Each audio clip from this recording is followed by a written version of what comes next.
Friends, सच पूछे तो सच में कितने आज़ाद हैं हम आज स्वतंत्र भारत में।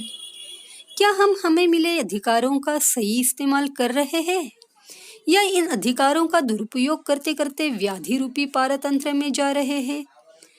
ऐसा शायद ही कोई घर हो जिसमें एक भी व्यक्ति किसी भी बीमारी से ग्रस्त ना हो। कोई हाई ब्लड प्रेशर से परेशान, कोई डायबिटीज से, किसी को कैंसर, किसी को थायराइड की शिकायत, कोई आँखों की प्रॉब्लम से परेशान, कोई मस्तिष्क से संबंधित व्याधि से परेशान, किसी को त्वचा रोग तो किसी को बालों संबंधित problem, infertility, acidity, dental problems, asthma, diabetes, tuberculosis तो इतने कॉमन हो गए हैं कि लगता ही नहीं कि बहुत बड़े प्रॉब्लम्स है। आपको लगेगा मनुष्य शरीर है तो व्याधि तो हो ही सकते हैं। हाँ, मानते हैं व्याधित होना स्वाभाविक है, लेकिन बीते जमाने में घर के बुजुर्ग भी जितना बीमार नहीं पड़ते थे, उतनी बीमारियां जीवन के बहुत शुरुआती दिनों से दिखाई देती है। यानी बाल्यावस्था या तारुण्यावस्था भी बीमारियों की चपेट में आना स्टार्ट होती दिखती है। ये बात बड़ी ही चिंताजनक एवं सोचनीय है। हेलो व्यूअर्स, मैं डॉक्टर वर्षा मेरे इस यूट्यूब चैनल पे आप सभी को वेलकम करती हूँ। आज से हम जानने की कोशिश करेंगे कि क्या है वो कारण जो हमें व्याधिग्रस्त बनाते हैं और जानेंगे कि क्या है सॉल्यूशंस जो हमें इनसे छुटकारा देंगे। आयुर्वेद का बेसिक सिद्धांत है त्रिदोष सिद्धांत, यानी हमारा शरीर अगर स्वस्थ रखना है, हेल्दी रखना है, तो वात, पित्त और कफ इन तीनों दोषों को हमें साम्यावस्था में यानी बैलेंस रखना बेहद ज़रूरी है। आयुर्वेद में इन तीनों दोषों को बैलेंस रखने वाला अगर कुछ माना जाता है तो वो है त्रयोपस्तंभ।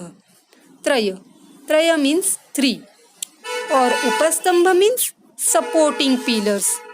इसका मतलब वात, पित्त, कफ अगर मेन पिलर्स है तो आहार, निद्रा और ब्रह्मचर्य ये तीनों उपस्तंभ यानी सपोर्टिंग पिलर्स है।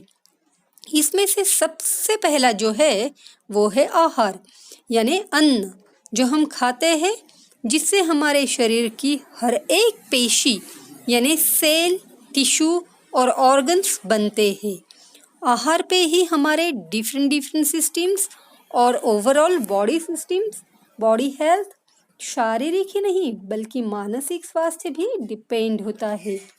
फ्रेंड्स, अगर हम सच में हेल्दी रहना चाहते हैं और रोगों को दूर भगाना चाहते हैं तो हमने आयुर्वेद में आहार संबंधी जो भी नियम, जो बेसिक नियम बताए हैं, उनका अनुपालन करना बेहद ज़रूरी है। आज मैं आपसे आयुर्वेद, जो कि हमारे भारतवर्ष का वैद्यक शास्त्र है, उसका पहला रूल यानी रूल नंबर 1 शेयर करने वाली हूँ।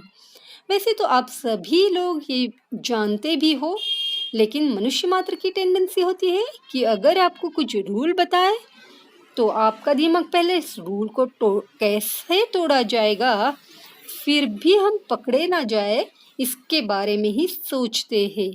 उसी दिशा में हमारा प्रयास शुरू होता है। लेकिन माइंड इट, इसमें अपना ही घाटा आयुर्वेद का कुछ नहीं जाता। व्याधियों से पीड़ित होके दवाई खाने से अच्छा ज़्यादा रेस्ट्रिक्शंस के बिना भोजन को अपना ले। मान ले कि आहार ही हेल्दी रहने का औषध है। आइए जान लेते हैं रूल नंबर 1, खाना कब खाए। आपका क्या जवाब है? आप बोलोगे खाना वक्त पे खाए। स्कूल के बच्चे बोलेंगे जब रिसेस होगी तभी खाए। ऑफिस जॉब वाले बोलेंगे जब लंच आवर होगा तब खाए। बड़े बुजुर्ग और स्पेशली घर के पुरुष बोलेंगे जब खाना पका के घर की औरतें हमें परोसेंगी तब खाए। घर की औरतें बोलेंगी जब सबका खाना हो कंप्लीट होगा तो लास्ट में खाए। हर एक का अलग अलग जवाब है ना? कुछ हद तक सभी जवाब अपनी अपनी जगह पे सही है, लेकिन 100% करेक्ट नहीं है।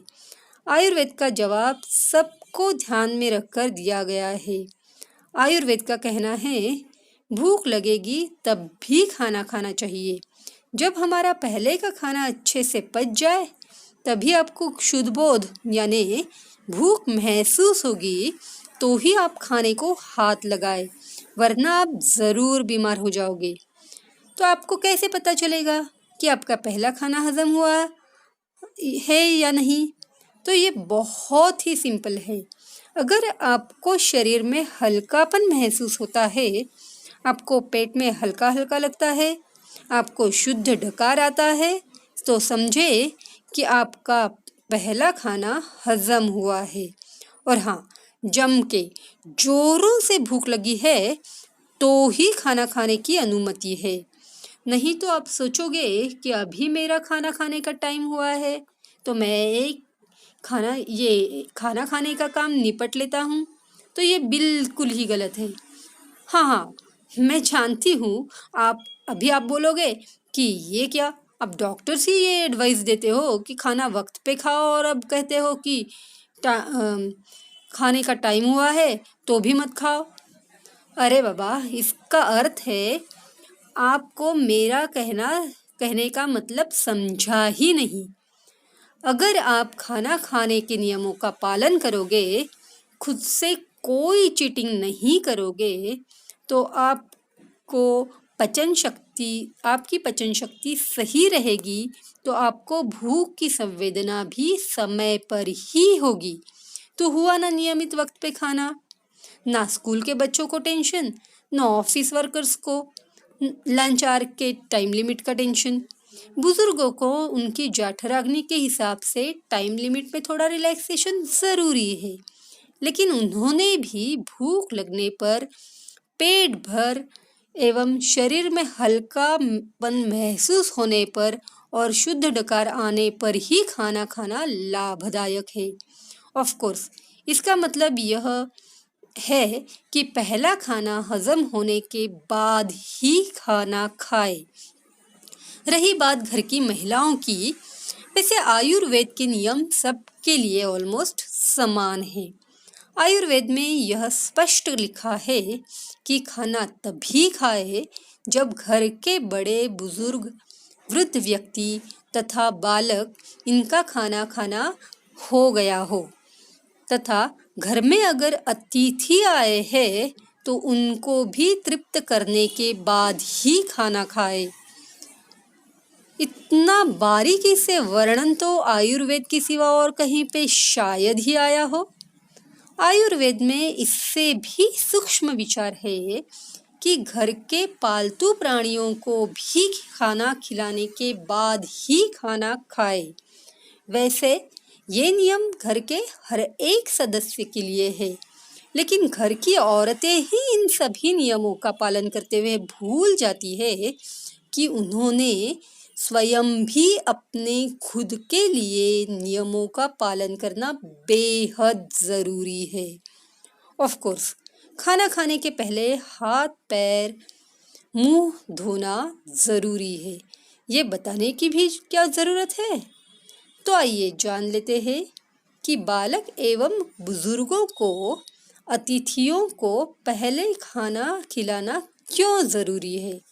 देखिए, अतिथि, बालक या बुजुर्गों को खाना खिलाना है तो आपको उनकी ज़रूरतों पर ध्यान रखना ज़रूरी है। तो ऐसे में कहीं कुछ कमी ना हो जाए, ये ध्यान देते समय आप खुद के खाने को एकाग्रता से नहीं खा पाओगे, मौन धारण नहीं कर पाओगे और आपके खाने पे एवं हेल्थ पे इसका बुरा असर पड़ेगा।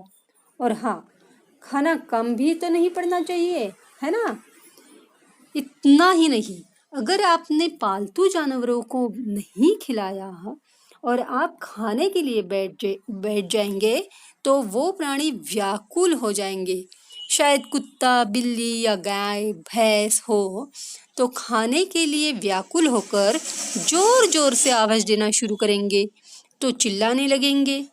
तो आप अपने खाने पे ध्यान नहीं दे पाओगे या फिर खाना खाते समय आपके बैक ऑफ द माइंड यही रहेगा कि जानवर को खाना खिलाना रह गया है, जानवरों को खाना खिलाना अभी बाकी है। जानवरों को खाना खिलाना है तो ये सोच के ही आपका मानसिक स्वास्थ्य ठीक नहीं रहेगा। आप पूरे मन से खाना खाने का स्वाद नहीं चख पाओगे, तो खाने से मिलने वाले फायदे आपको नहीं मिलेंगे। अब खाना खाना एक काम है और उसे जल्दी जल्दी खा के निपटने का सोचोगे तो बीमारी तो होने ही वाली है ना। तो ऊपरी नियमों का पालन भी करना है और सबको तृप्त भी करना है, अर्थात प्राणी मात्र एवं मनुष्य मात्र के अंदरूनी आत्मज भाव को भी स्वयं को भी तृप्त करना है। तो वर्क डिस्ट्रीब्यूशन भी जरूरी है। खाना बनाने वाली घर की औरतों को भी खाने के हेल्थ बेनिफिट्स मिलने के लिए घर के बाकी सदस्यों का भी सपोर्ट जरूरी है, क्योंकि जैसे हम जानते हैं कि भूख ना लगने पर भी खाना खाएंगे तो अजीर्ण, अपच या इंडाइजेशन होता है। आमदोष, जो कि ऑलमोस्ट सभी व्याधियों का रूट कॉज है, मूल कारण माना जाता है, उस आमदोष की निर्मित होती है। कुछ इसी तरह भूख लगने पर भी खाना ना खाना भी व्याधि निर्मिति में कारण होता है। तो वक्त पे खाए, भूख लगने पर जरूर खाए। एक लेटेस्ट रिसर्च में यह प्रूव हुआ है कि भूख न लगने पर भोजन करने वाले प्रतिभागियों की तुलना में भूख लगने पर भोजन करने वाले प्रतिभागियों के ब्लड शुगर लेवल में अपेक्षाकृत कम वृद्धि दिखाई देती है। यही बातें हमें 5,000 साल पहले ही बताई गई है। तो बिल्कुल ही ना भूले कि भूख लगने पर ही भोजन या खाना खाने के लिए हाथ लगाए। इसे ही हेल्दी हैबिट्स के रूप में अपना ले।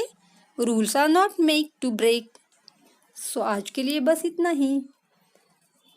अगर आपको मेरा ये वीडियो अच्छा लगे तो आप इसे लाइक ज़रूर करें। आप सब इसे शेयर करना ना भूलें। कमेंट भी ज़रूर करें। अगर आपने मेरा ये चैनल अभी तक सब्सक्राइब नहीं किया है तो प्लीज़ मेरे इस चैनल को सब्सक्राइब ज़रूर करें और बेल आइकन को ज़रूर प्रेस करें ताकि मेरी आने वाली वीडियोस की नोटिफिकेशन आपको सबसे पहले मिले। So stay healthy. Thank you.